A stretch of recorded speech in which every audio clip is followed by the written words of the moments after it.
Bon, Reigns Punk, très très grosse promo entre Reigns et Punk suite à la victoire de Reigns au Rumble.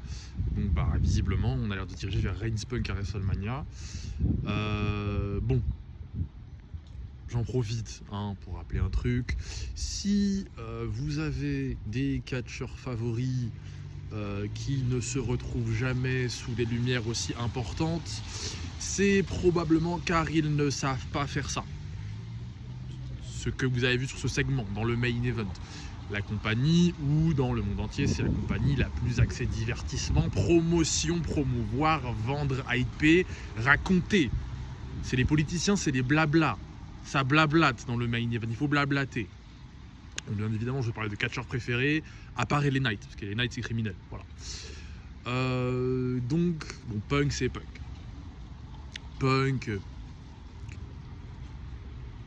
Punk peut t'attaquer quoi qu'il arrive.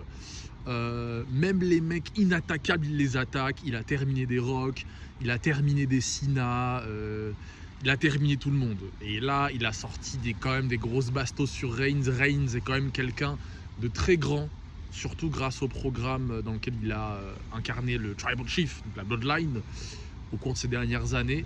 Mais Reigns est très très attaquable sur plein de trucs.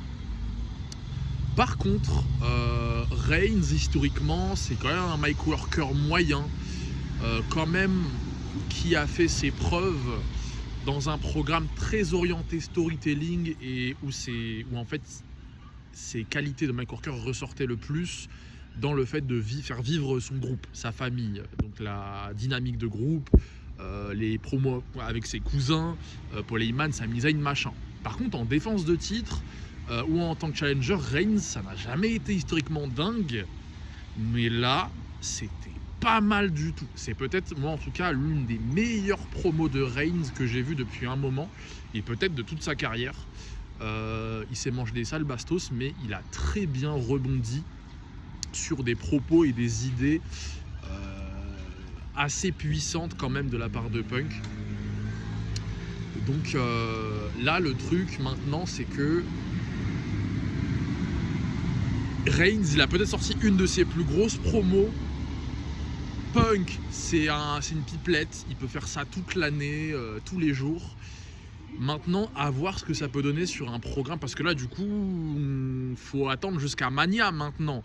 Et eux, c'est pas des mecs qui catchent. Le main event, ça parle. Donc, à voir ce que ça donne en weekly.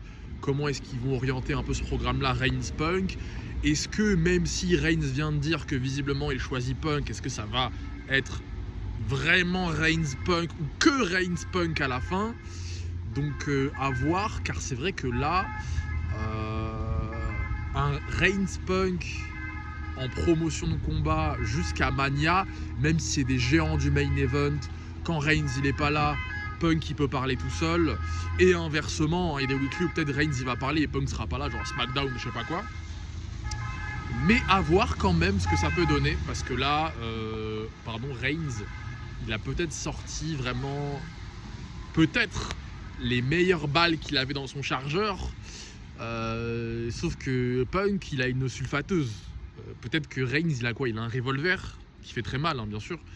Mais bon, voilà pour grosse promo, du coup, à Philadelphie, en sortie de Rumble, de la part de Punk et Reigns.